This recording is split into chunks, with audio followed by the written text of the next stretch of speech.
আল্লাহ তুমি ক্ষমা করো অপরাধ আমার, ভিক্ষা চাই বারে বার। আল্লাহ তুমি ক্ষমা করো অপরাধ আমার। আল্লাহ তুমি ক্ষমা করো অপরাধ আমার, ভিক্ষা চাই বারে বার। আল্লাহ তুমি ক্ষমা করো অপরাধ আমার। সদাই ভিক্ষা চাহে প্রভু গোলাম তোমার, ভিক্ষা চাই বারে বার। আল্লাহ তুমি ক্ষমা করো অপরাধ আমার। অসংখ্য গুনাহ করেছি, নরকের পথ বেছে নিয়েছি। অসংখ্য গুনাহ করেছি, নরকের পথ বেছে নিয়েছি। নিজ গুণে হারাইয়াছি প্রভু জান্নাত তোমার, ভিক্ষা চাই বারে বার। আল্লাহ তুমি ক্ষমা করো অপরাধ আমার। আল্লাহ তুমি ক্ষমা করো অপরাধ আমার, ভিক্ষা চাই বারে বার। আল্লাহ তুমি ক্ষমা করো অপরাধ আমার। তুমি জলিল জাবার, কত নিয়ামত দিলে তুমি ধরারি মাঝার। তুমি জলিল জাবার, কত নিয়ামত দিলে তুমি ধরারি মাঝার। লক্ষ কোটি শুকরিয়া জানাই প্রভু দরবারে তোমার, ভিক্ষা চাই বারে বার। আল্লাহ তুমি ক্ষমা করো অপরাধ আমার। আল্লাহ তুমি ক্ষমা করো অপরাধ আমার, ভিক্ষা চাই বারে বার। আল্লাহ তুমি ক্ষমা করো অপরাধ আমার। তোমার কুদরতে সবই পয়দা, তাসবিহ পড়ে সদা সর্বদা। তোমার কুদরতে সবই পয়দা, তাসবিহ পড়ে সদা সর্বদা। না গাইতে পারলাম তোমার শান আমি গুনাহগার, ভিক্ষা চাই বারে বার। আল্লাহ তুমি ক্ষমা করো অপরাধ আমার। আল্লাহ তুমি ক্ষমা করো অপরাধ আমার, ভিক্ষা চাই বারে বার। আল্লাহ তুমি ক্ষমা করো অপরাধ আমার। মাসমা কয় ভাবিয়া তোমার দয়াই নিয় পার করিয়া। মাসমা কয় ভাবিয়া তোমার দয়াই নিয় পার করিয়া। এ দেহখানে পোড়াইও না প্রভু দোজকের মাঝার, ভিক্ষা চাই বারে বার। আল্লাহ তুমি ক্ষমা করো অপরাধ আমার। সদাই ভিক্ষা চাহে প্রভু গোলাম তোমার, ভিক্ষা চাই বারে বার। আল্লাহ তুমি ক্ষমা করো অপরাধ আমার। উপস্থিত কোরআন ও হাদিসের কর্ণধর ও মঞ্চে কেদারায় উপবিষ্ট আমার ওস্তাজুল মোকাররম যোগ্যতম সভাপতি মহাশয় এবং দূর দূরান্ত থেকে আগত তথাপি এলাকার সুপ্রিয় শ্রোতা মণ্ডলী, সর্বাগ্রে মহান স্রষ্টার কৃতজ্ঞতা জ্ঞাপন করি, যিনি আমাকে, আপনাকে, তিনাকে, উনাকে একটি ইসলামী সভায় একত্রিত হওয়ার তৌফিক দিয়েছেন। তাই আমরা একটি মাত্র বাক্যের দ্বারা দিয়ে অভিনন্দন জানাই। তো একটু আল্লাহর প্রশংসাটা প্রাণ খুলে আমরা যেন করি, আওয়াজ দিয়ে বলে উঠুন আলহামদুলিল্লাহ। তারপরে পরে যিনি ইসলামের পথ প্রদর্শক, ইসলাম হিতাকাঙ্ক্ষী, আকাঙ্ক্ষিত দিনের ভিখারি, লাস্ট প্রফেট নবী মুহাম্মদুর রাসূলুল্লাহ সাল্লাল্লাহু আলাইহি ওয়াসাল্লাম, শতকোটি দুরূদ ও সালাম বর্ষিত হোক। আল্লাহুম্মা সাল্লি আলাইহি, আল্লাহুম্মা বারিক আলাইহি। সুপ্রিয় শিক্ষিত সুধীমণ্ডলী, আমি আপনাদের সম্মুখে আল্লাহর প্রতি হইতে ক্ষুদ্রতম দুটি আয়াত থেকে অংশ নিয়েছি। তো একটা পড়েছি সূরাতুস সাফে, এটা 61 নম্বর সূরা, শেষের আয়াতটা পড়লাম 14 নম্বর আয়াত। সূরাটাতে 14টাই আয়াত আছে। আর একটা পড়লাম সূরা আনকাবুত থেকে, এটা 29 নম্বর সূরা, আয়াত নাম্বার 69। সূরাটাতে 69টাই আয়াত আছে। আমি শেষের আয়াত পাঠ করলাম। ইনশাআল্লাহ আল্লাহ তাআলা যেন আমাকে বলার তথাপি আপনাদেরকে শ্রবণ করার উভয়কে আল্লাহ তৌফিক দিন। একবার উচ্চ সুরে পড়ুন আল্লাহুম্মা আমিন। তো কথাকে ভূমিকা লম্বা না করে সরাসরি চলে যাই বক্তব্যের দিকে। দুটি কথা আপনাদেরকে শুনিয়ে দেওয়া যাক। আমি আপনাদের কাছে যদিও এলাকার পরিচিত, তারপরেও যে আমি আপনাকে কোনো বাজে কথা বলে এখান থেকে চলে যাব, এটা ধ্যান ধারণা নেই বা এটা করি না। তা আপনারাও সেইভাবে কিছু পাওয়ার আশাতে বসে থাকুন, অবশ্যই কিছু একটা পাবেন, এটা আমি আশা রাখছি ইনশাআল্লাহ। তো চলুন, আমি যেটা এই বিষয়ের মধ্যে আজকে আমি বুঝাতে চাইছি, মাইকমান একটু যদি সামান দেন তো ভালো হয়। তো যেটা আমি আপনাকে বুঝাতে চাইছি আজকের বিষয়ে, ভাই যারা ভালো করে শুনবেন, যাদের নাম আল্লাহ পাকের রাসূল ঘোষণা করেছেন আশারায়ে মুবাশশিরা, এরা যাবে কোথায়? না তো আল্লাহর জান্নাতে। আচ্ছা ঠিক আছে মাইকমান, আল্লাহর জান্নাতে তারা প্রবেশ করবে, নারী নর উভয়ে, সাহাবা এবং সাহাবিয়া নারীরাও। যেই কথা আল্লাহ রসুল মুখ থেকে বলেছেন এরা জান্নাতে যাবে, তারপরও এরা ইসলামের কাজের জন্য, শরীয়ত বিধানকে মানার জন্য, আল্লাহ রসুলের বিধানকে মেনে নিতে তারা এতটাই আগ্রহী, তারা এতটাই তাদের দিল, তাদের মনের তামান্না, তাদের আকাঙ্ক্ষা, মনের বাসনা, মানে এতটাই তারা লালায়িত হয়ে থাকতেন, তারা আগ্রহীর সাথে ইসলামের কাজগুলোকে করতেন। এখন আমার এই জায়গাটাতে প্রশ্ন, তারা জান্নাতি না জান্নাতি নয়? তখন আপনি এক বাক্যে বলবেন যে ওরা জান্নাতি।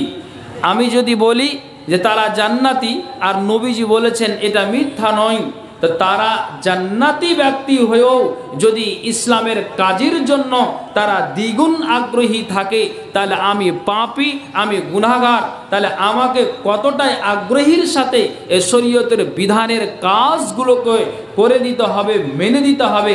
আগ্রহীর সাথে আপনাকে এই কাজ করতে হবে। কেমন আগ্রহী একটু শুনবেন। কিছু বলছেন নাকি? সিস্টার নামও দিন। আচ্ছা, তো কি বলবো আপনাকে, আগ্রহী কেমন থাকতে হবে ভাইজান? সাউন্ড ঠিক করুন।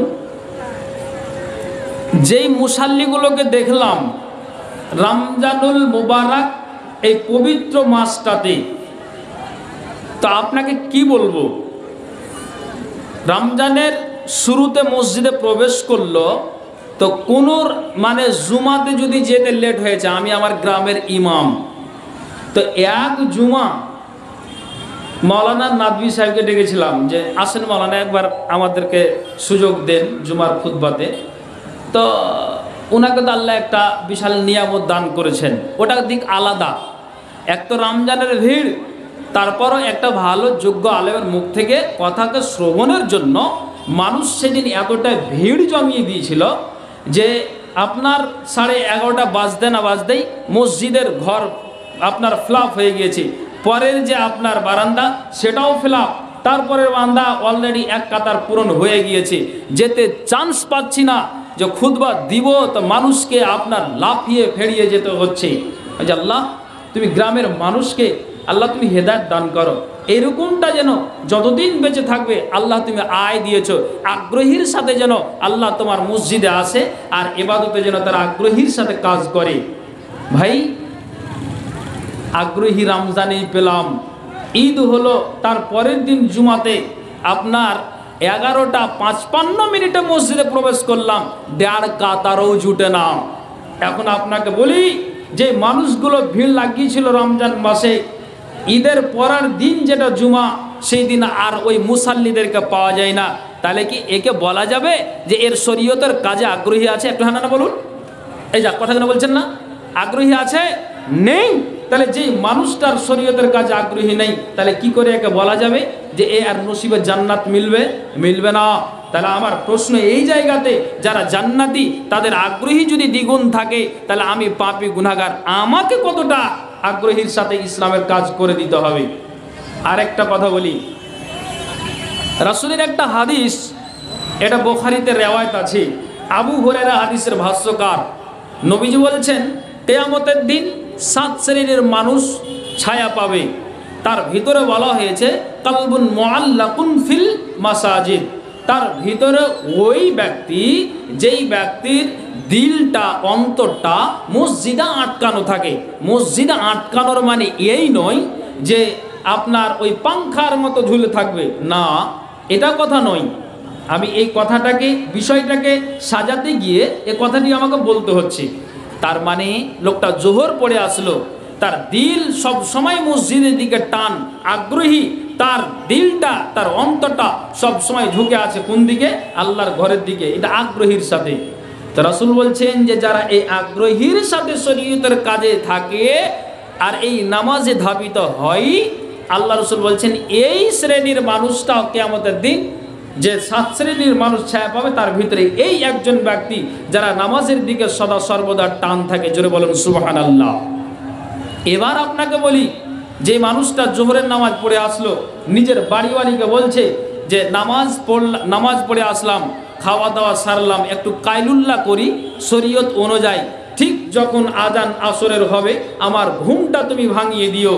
ঘুম যখন নিজের বাড়িওয়ালি ভাঙাতে গিয়েছে, ওঠো আজান হয়ে গেল আব্দুল্লাহর বাপ, তখন আব্দুল্লাহর বাপ জবাব দিচ্ছে, শোনো, আজান দেওয়ার পর আহলে হাদিসের চাটে 15 মিনিট জামাত চালু হয় না, তবে এখন আর 15 মিনিট ঘুমটা পাড়তে দাও, ঘুমিয়ে আছে। এই করে করে তার আসর গেল। মাগরিবের 10 মিনিট আগে উঠে আপনার মহারাজনগর গেল, ওখানে গিয়ে আপনার চায়ের দোকানে বসে চা আর বিস্কুট খেয়ে মাগরিবটা গেল। আসর তো ঘুমের অবস্থায় গিয়েছে, কিন্তু বিবি উঠালছে, কিন্তু সাড়া দেয়নি। এই আসর আর মাগরিব যে কাজা হলো, লোকটা যখন এশারের আগে বাড়ি ফিরছে তখন রাস্তায় বলছে 3-4 জনকে যে আসর আর মাগরিব কাজা হলো, আমি ইশারের সময় এই 2 ওয়াক্তকে আমি আদায় করে নিব। আপনি খাতায় লিখে নিন যে মানুষটা আসর আর মাগরিবকে ইচ্ছাকৃত কাজা করে বসলো, আর আপনি ইশারের সময় আদায় করবেন বলে এরকম মন্তব্য, এই নামাজ কবুল হবে না। আর সে নিজে ছায়া তো দূরের কথা, তার আপনি কাছেও যেতে পারবেন না। তাহলে এই মানুষটাকে কি বলা যাবে যে শরীয়তের দিকে তার আগ্রহী আছে? কথা বলছেন হ্যাঁ না বলুন? নেই। যেই মানুষটা আপনার অবহেলাতে আসর গেল, চায়ের দোকানে বসে মাগরিব গেল, এটা জেনে নিতে হবে ছায়া তো দূরের কথা, শরীয়তে তার একটা টান থাকা উচিত, সেটা নেই। তাহলে এটা কোনোদিন মানুষটা আপনার সফল হতে পারে না। এই জন্য আল্লাহ কোরআনে বলছেন, এই মুমিনেরা, যে আয়াতটা পড়েছি তর্জমা হচ্ছে এখন, তোমরা আল্লাহকে সাহায্য করো এখন আপনি বলবেন যে মাওলানা কোন আজব কথা বলছেন যে আল্লাহকে আমাকে সাহায্য করে দিতে হবে, কি আল্লাহর অভাব অনটন হয়েছে তিনি বান্দার কাছ থেকে তিনি সাহায্য পেতে চাইছেন? নাউজুবিল্লাহ, আল্লাহ না, অভাব অনটন নই। তা আল্লাহ বলছেন শোনো, যখনই আগ্রহীর সাথে একটা মানুষ নামাজকে কি আদায় করে দিবে, আগ্রহীর সাথে 11টি মাস গত হয়ে যাওয়ার পর রমজান মাসে সিয়ামকে পালন করবে, যাকে আল্লাহ ধন দিয়েছে বাৎসরিক হিসাব করে মালের জাকাতটাকে সঙ্গে সঙ্গে বের করে দিবে, যাকে আল্লাহ ধন দিয়েছে হজ্জের তরে গিয়ে আপনার হজটা আদায় করবে, দান খায়রাতে আগ্রহী, ভালো কাজে আগ্রহী, ফকির মিসকিন আসতে গেলে ধিক্কার দিয়ে না তাড়িয়ে দিয়ে তাকে সঠিকভাবে আপনার বিদায় করে দেয়। আজকে মসজিদের জালসা আমি আপনাকে চাইছি তো আগ্রহীর সাথে 500 চাইলাম, তা আপনার মনটা বেড়ে গিয়েছে, আমি 1000 দিলাম মৌলভী সাহেব, 500 কোন কথা নেন, এটা আপনার আগ্রহী বুঝতে পারা গেল। তো আল্লাহ রাব্বুল আলামিন কোরআনে বলছেন যে যারা এই নেক কাজ দিয়ে আমাকে সহযোগিতা করবে আমি আল্লাহ তাদেরকে সহযোগিতা করব। তখন তুমি জেনে নিও আল্লাহ এবং বান্দার একটা সম্পর্ক গড়ে উঠবে, তখন তোমার আর টেনশন থাকবে না। জোরে বলুন সুবহানাল্লাহ। কথা বুঝতে পেরেছেন? একটা হ্যাঁ না বলুন, কথা বলেন না আপনারা, না অসুবিধা হচ্ছে ভাষা বুঝতে? আর একটা কথা বলে দিই, রাসূল বলছেন কোনো বান্দা যদি 1 মুঠন হাত এগিয়ে যায় আল্লাহ লম্বা হাত করে দেন। আবার রাসূল বলছেন যে কোনো আল্লাহর বান্দা যদি কি করে সম্পূর্ণ হাতটাকে লম্বা করে দেয় তাহলে আল্লাহ তাআলা 2 হাতকে লম্বা করে দেন। দেখেন আল্লাহ বলছেন যখন তুমি আগ্রহীর সাথে আসছো আমার দ্বিগুণ আগ্রহীটা বেড়ে যায়, তখন বান্দা এবং আল্লাহর একটা সম্পর্ক ভালোবাসা তৈরি হয়ে যায়। তারপর রাসূল বলছেন যে শুনে রাখো যখন ওই আল্লাহর বান্দা কি করে আল্লাহর দরবারে আসে কি করে হাঁটতে হাঁটতে, রাসূল বলছে তাই তো হারওয়ালাতান, আল্লাহ দৌড় দিতে শুরু করেন। কি চাইছো বান্দা বলো, কি তোমার অভাব হয়েছে বলো, তুমি আগ্রহীর সাথে আমার দরবারে এসেছো, আমি আল্লাহ দ্বিগুণ তাতে আমি খুশি আছি, বলো তুমি যেটা চাইবে তোমাকে দেব, তোমার মন ভরে আমি দেব, তোমার আর আমার একটা সম্পর্ক গড়ে উঠছে, তোমার আর কোনো রকমের টেনশন থাকবে না। আল্লাহ বলছেন যে ইহকাল এবং পরকাল তোমার মঙ্গল হবে, আমি আল্লাহ স্বয়ং ঘোষণা করলাম, যেহেতু তোমার কাজ আগ্রহীর সাথে হচ্ছে। কথা বুঝতে পারছেন? রসুলের কথা বললাম। তাহলে পূর্বের ইতিহাস আপনাকে আমাকে ফলো করতে হবে যে তারা জান্নাতি হয়েও যদি এরকম আগ্রহী থাকে আমার কেন নেই। এটা আজকের আমার বিষয়, তর্জমাটা করলাম। তাহলে এইরকম মন আমার আপনার থাকতে হবে। ভাইজান দেখলাম আজকে মহারাজনগরে, আমি কোনো পার্টির কথা বলছি না, দাঁড়িয়ে থাকতে গেলেও রৌদ্রের তাপে না গামছা না চাদর না আর কিছু তৈলা আছে, দাঁড়িয়ে আছে, কখন প্রার্থী আসবে তার ভাষণ শুনবো, কোনো কষ্ট লাগে না। কিন্তু শরীয়তের কাজের জন্য আজকে শান্তিপুর গ্রামের মানুষটি যদি এসে জালসায় বসতো প্যান্ডেল জায়গা হতো না, তাহলে বলা যাবে যে এই গ্রামের এই এলাকার কিংবা মানুষের আগ্রহী আছে? শরীয়তের নাই। আপনাকে আমি এটা বুঝাতে চাইছি। কখন ফিরবেন, আসবেন কখন, গানটা কখন করবেন? চলুন আপনাকে আমি একটা ইতিহাস শোনাই। আল্লাহ বলছেন দাও তুমি সাহায্য করে, আমি আল্লাহ তোমাকে করে দিব, তোমার টেনশন থাকবে না। কি করে? আগ্রহী কাকে বলে শুনেন তো আপনাকে বলছি। যখন আল্লাহ পাকের রাসূল তিনি মারা যাচ্ছেন, তিনি 13 থেকে 14 দিন অসুখ থাকার পর তিনি দুনিয়া থেকে বিদায় হয়েছেন। তো 13 থেকে 14 দিন অসুখ থাকার পর মারা যাচ্ছেন, তো আর মাত্র 2-3 দিন বাঁচবেন। এই মুহূর্তে একজন বদরি সাহাবী, তার নাম আওস বিন খাওলি, হযরতে আওস বিন খাওলি, উনি হযরত আলী রাদিয়াল্লাহু তাআলা আনহুকে আল্লাহর কসম দিয়ে তার বাড়ি থেকে বের হচ্ছেন। কি কথা? আগ্রহী কাকে বলে এটা আমি বুঝাচ্ছি। তখন হযরত আলীকে আওস বিন খাওলি বলছেন, ভাই আলী, নবীজির অবস্থাটা খুব ভালো নাই, নবীজি দুনিয়া থেকে চলে যাবেন। তবে একটা কথা তোমাকে বলে যাই, যে যখন নবীজি মারা যাবেন তো নবীজির মৃত্যুর খবরটা যেন আমি পাই। কেন পাই? যে তোমার বাড়ি থেকে তোমাদের বাড়ি থেকে আমার বাড়িটা অনেক দূরে আছে, 2 কিলোমিটার 3 কিলোমিটার দূরে আছে। একটা মানুষ যদি শান্তিপুরের কোনো মানুষ মারা যায়, তাহলে একটা মানুষ, গ্রামের মানুষ জানতে পারবে, তারপরে প্রতিবেশীরা জানতে পারবে, আপনার এলাকার মানুষ জানতে পারবে, দুনিয়া তারপর যাবে। এখন নেটের জমানা এইরকমটা হয়ে যায়। তেমনি হযরত আউস বিন খাওয়ালি বলছেন যে তুমি কান খুলে শোনো, যখন নবীজি মারা যাবেন তো নবীজির মৃত্যুর খবরটা আমি আউস বিন খাওয়ালি যেন পাই। কেন পাই? যে আমি রসুলকে এতটাই ভালোবাসি, নবীজির আমি এতটা নবীজিকে অন্তর থেকে ভালোবাসি। নবীজির উঠাকে, নবীজির বসাকে, নবীজির চলাকে, নবীজির উঠা বসা চলা ফিরা লেনদেন আসবাবপত্র সমস্তটাই আমি আউস বিন খাওয়ালি ভালোবাসি। কাজেই নবীজি মারা যেতে গেলে নবীজির মৃত্যুর খবরটা আমি আউস বিন খাওয়ালি পাই। তখন হযরত আলী বলছেন, এত কিসের আগ্রহী তোমার জি? নবী মরবে তো খবর তুমি নেওয়ার জন্য খুব যেন দেখছি যে তোমার অন্তরটা একবারে এই রসুলের দিকে। কি ব্যাপার? আউস বিন খাওয়ালি বলছেন, যেই নবীকে যতদিন বেঁচে ছিলেন ভালোবেসেছি, এখনো পর্যন্ত অন্তরে রেখেছি, তো আমার একটাই যেন দাবি, আমার একটাই যেন মনের আমার তামান্না, আমার একটাই আগ্রহী যে নবীজি মারা যেতে গেলে আল্লাহ পাকের রাসূলের গোসলের কাজে আমি অংশ নিব, আর রসুলের মরা দেহটাতে আমি হাত বুলিয়ে দিব, মাথা থেকে নিয়ে পা পর্যন্ত রসুলের মরা দেহটাতে আমি হাত বুলিয়ে দিব। আর আমি নবীজির পূর্বের কথা বলেন, নবীজির জীবদ্দশায় যা কিছু বলে গিয়েছেন, আমি মরা দেহটাতে হাত দিব, আর নবীজির আপনার ওই নবীজির কথাগুলিনকে আমি আউস বিন খাওয়ালি স্মরণ করব। কাজেই আমি শেষ সময়ে আল্লাহ পাকের রাসূলের মরা দেহটাতে হাত বোলাবো, তার মানে গোসলের কাজে আমি অংশ নিব। এটা আগ্রহীর সাথে হযরত আলী তোমাকে বলে গেলাম যে আমি হাত বোলাবো আর নবীজির কথাগুলিকে স্মরণ করব। কাজেই তোমাকে কসম দিয়ে গেলাম, নবীজি মারা যেতে গেলে যেন আমি খবরটা পাই।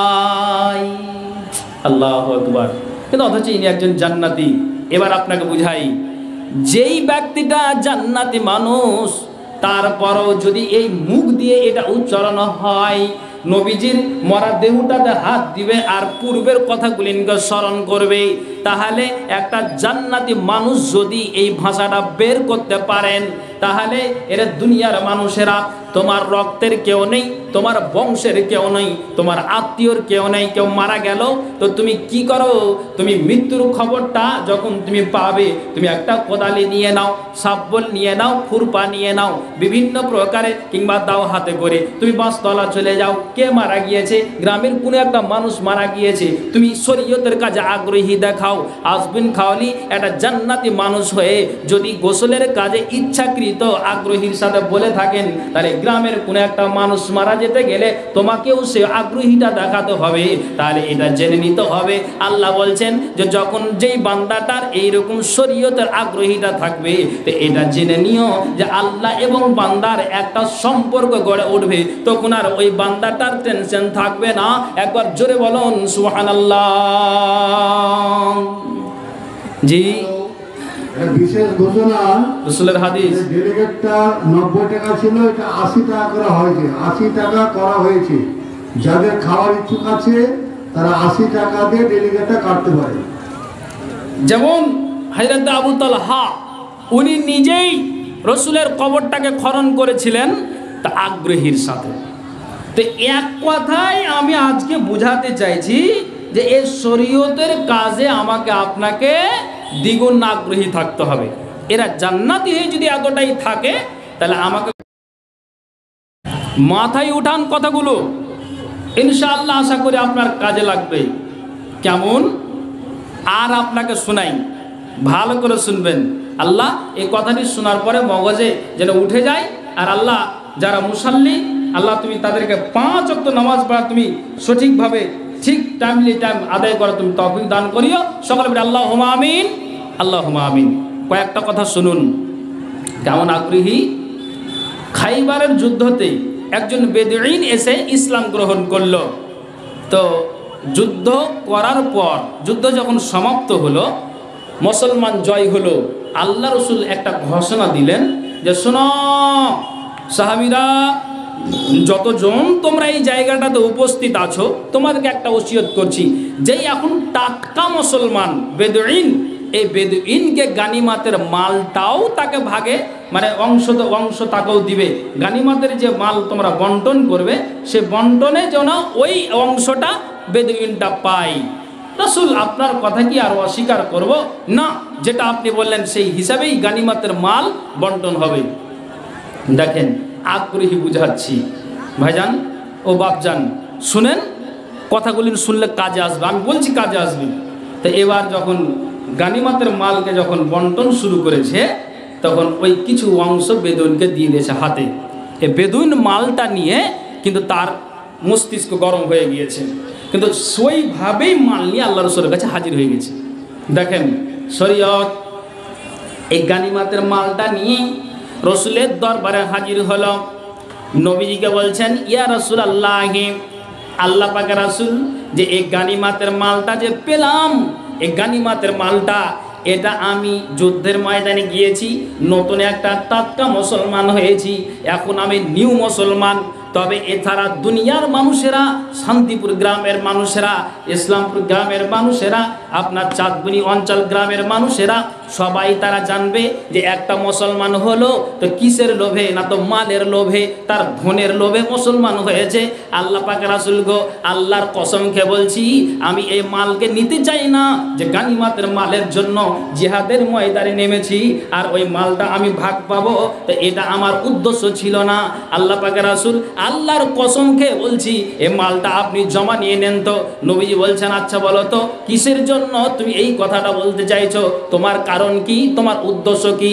এবার ওই বেদুইন বলছে, আল্লাহ পাকের রাসূল, একটু আমার মালের প্রতি লোভ নাই, আমার মালের প্রতি একটু আমার লালসা নাই, আমার লোভ নাই। আল্লাহ পাকের রাসূল গো, আমার একটাই উদ্দেশ্য হলে এটাই, যে জিহাদের ময়দান যাব, আমি লড়াই করতে থাকবো, একটা কাফের সুযোগ পাবে, আমার কণ্ঠনালীতে তীর মারবে, আর ওই তীরটা যখন কণ্ঠনালীতে রাখবে, তীরের আঘাতে আমি জমিনে পড়ে যাব, আর যখনই আমি জমিনে পড়ে যাব, আহত হয়ে নিহত হয়ে যাব। আল্লাহ পাকের রাসূল, আপনার মুখ থেকে মসজিদে নববীতে বলতে শুনেছি, মানুষ যখন শহীদ হয়ে মারা যায়, কিয়ামতের দিনে শহীদের মান মর্যাদা বেশি হয়ে যায়, বিনা হিসাবে জান্নাত পাই। আল্লাহ পাকের রাসূল গো, আমার লোভ হলে এটাই, যে পূর্বে যা পাপ করেছি, এখন কালেমা পড়ে নিয়েছি, আমি জিহাদের ময়দান যাব, কাফের আমাকে সুযোগ পেয়ে কণ্ঠনালীতে মারবে, আর ওই কণ্ঠনালীতে মারার পরে আমি দুনিয়া থেকে বিদায় হয়ে যাব। আমার একমাত্র লোভ, আল্লাহ পাকের রাসূল, জানটাকে ইসলামের জন্য আগ্রহীর সাথে দিয়ে দিতে রাজি আছি, কিন্তু গানিমাতের মালের প্রতি একটু আমার লোভ নেই। নবীজি বলছেন, এটা যদি সত্যি তোমার তোমার যদি আগ্রহীর সাথে কথাটা বেরো হয়, অন্তর থেকে বেরো হয়, তোমার যদি এই মনের বাসনা, মনের আকাঙ্ক্ষাটা সত্যি যদি তোমার হয়ে থাকে, এক কথা লিল্লাহিয়াতের শহীদ যদি এটা হয়, আর মুখ দিয়ে বের করো, আল্লাহ তো অন্তর্যামী, ইন্নাহু আলিমুম বিজাতিস সুদূর, সত্যি তোমার আল্লাহ নিয়তকে পূরণ করবেন। আল্লাহ পাক রাসূলকে ওই আপনার যেন বেদুইন বলছেন, আল্লাহ পাক রাসূলকে আগ্রহীর সাথে আল্লাহর কসমকে বলছি, গানিমতের মালের প্রতি আমার লোভ নেই, আমি জিহাদের ময়দান যাব, আমার জান শেষ হয়ে যাবে, জান্নাতটা পাবো, এটাই আমার উদ্দেশ্য, গানিমতের মালের প্রতি একটু আমার লোভ নাই। পৃথিবীর মানুষ, যেই ব্যক্তিটা নিজের জানটাকে শরীয়তের জন্য নিজের জানকে এগিয়ে দিয়েছে, আগ্রহীর সাথে নবীজিকে বলছেন, আচ্ছা আপনি বলেন তো, এই যে জামে মসজিদের আপনার ওয়াক্তে মসজিদের জালসাই বা কেন করবেন? আর জালসাই যদি করেছেন, তো কেন আপনার উদ্দেশ্য আর আগ্রহী থাকবে না? আপনি বলেন তো। যেই সাহাবী নিজের জানটা দেওয়ার জন্য প্রস্তুত, আর আপনার যেন রসুলের ইতিহাসের পাতায় পাওয়া যায়, ওই সাহাবী আপনার যেন ওই আপনার কণ্ঠনালীতে তীর লেগেছিল, আর তীর লেগে আপনার শহীদের দরজা পেয়েছিল। নবীজি বলছেন, যেটা ব্যক্তিটা আগ্রহীর সাথে চেয়েছিল, ব্যক্তিটা পেয়েছে, নিঃসন্দেহে আল্লাহর জান্নাতে প্রবেশ করবে। পৃথিবীর মানব রে, আমি আপনাকে বলতে চাইছি, নিজের জানকে দেওয়ার জন্য যদি সাহাবীর এতটা আগ্রহী থাকে, তাহলে 1500 টাকা দিয়ে, 2000 দিয়ে, ভুট্টা দিয়ে, ধান চাল দিয়ে কেন মসজিদ বানাতে আপনি পারবেন না?